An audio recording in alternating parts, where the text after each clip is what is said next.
Amigos, ¿qué pasa? ¿Cómo están? Estamos aquí en el video del bonsai, aprendiz del bonsai. Yo soy el aprendiz del bonsai, su amigo. Y el día de hoy vamos a hablar un poco sobre el naranjo enano. Espero que te guste el video de hoy. Quédate conmigo que vamos a responder algunas preguntas que nos han surgido. Entonces, vamos al video.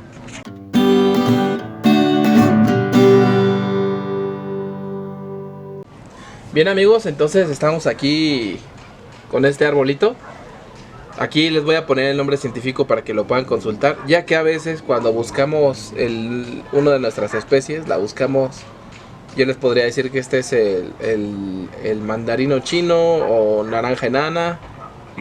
Les podría decir nombres así, pero lo cierto es que tiene un nombre científico y es mejor aquí que lo consulten. Yo sé que después de esto la NASA va a estar buscándome, va a tratar de rastrearme por lo que acabo de hacer. Como pueden ver, le puse una piedra aquí a la tela y parece que ya no se va a mover. Me ha pasado. Bien. Vamos a responder las preguntas que nos han hecho los visualizadores, espectadores. Los espectadores aquí. Vamos a ver.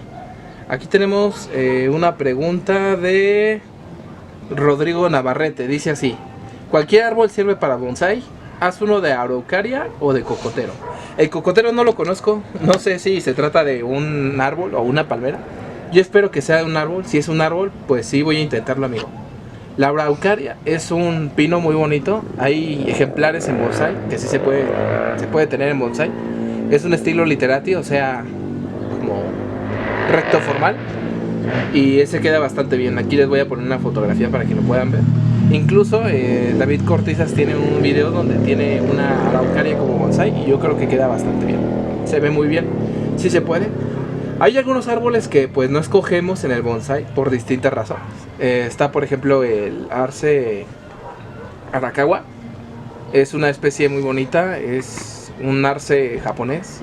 Y no se ocupa porque tiene un promedio de vida de poco tiempo, de 20 años me parece. Entonces pues no se ocupa para bonsai. Y en el caso de otros árboles, por ejemplo, no ocuparía para bonsai, aunque se puede hacer bonsai. No ocuparía para bonsai ¿qué será? Un árbol de una hoja muy grande. Hay árboles que dan hojas demasiado grandes, entonces es difícil reducir la hoja. Y pues sería un bonsai tamaño grande. No recuerdo bien el nombre del tamaño, pero aquí tal vez les ponga el nombre de un bonsai de tamaño grande y la medida. Bien, eso es lo que nos pregunta Rodrigo Navarrete. Saludos. También tenemos aquí una pregunta de Felipe. Dice así: ¿cuánto tiempo de sol necesitan? Esto a referencia del video anterior, bonsai frutal.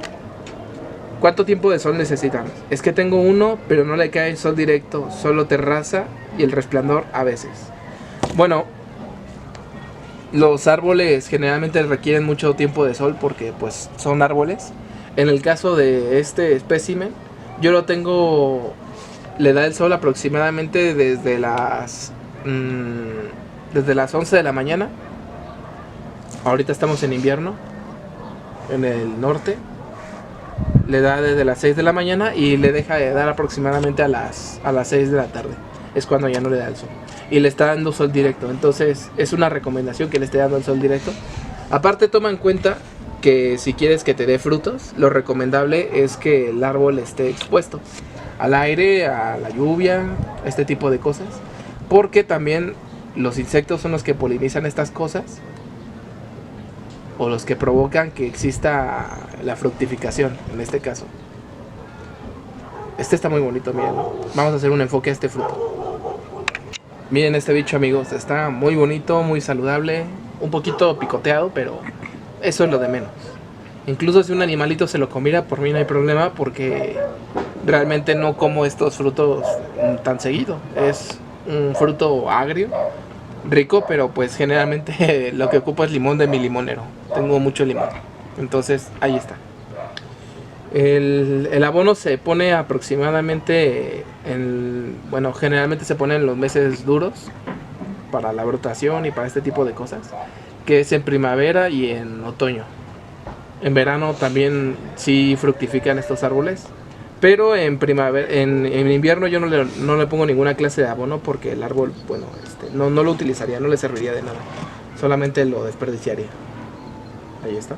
¿Qué abono recomiendo? Yo recomiendo un abono tipo, ¿cómo se dice? Orgánico. Pero si no tienes acceso a y te venden nada más abono químico, pues también puedes ocuparlo. Yo no creo que haya ningún problema. Aunque pues la tierra pierde sus valores con el tiempo. Bueno amigos, vamos a dejar hasta aquí el video. Espero que te haya gustado. Después vamos a pasar a este bicho a una maceta más adecuada. Vamos a dejarlo a una maceta más adecuada para que pues siga fructificando y siga desarrollándose bien. Vamos a hacer un diseño aquí de múltiple tronco. Como pueden ver, tenemos 1, 2. Vamos a hacer entonces un diseño de múltiple tronco aquí, como pueden ver, porque este tipo de árboles generalmente salen así. Podría bien cortar por aquí y hacer una selección de ramas, pero la verdad es que no lo quiero hacer. Y si lo hago, pues estaría, ¿cómo decirlo amigos? Miren, ya no se sostiene por su propio peso. Vamos a dejarlo como está. El fruto está muy pesado. No podría disfrutar de este ejemplar que tengo aquí. Entonces yo lo quiero así, lo voy a tener en una maceta. Voy a procurar que se ponga más verde, más bonito. Voy a cuidarlo un poco más de los bichos. Ojo que si ves una araña, es buena señal. Las arañas son buenas para nuestros árboles. Bueno amigos, un saludo y hasta pronto.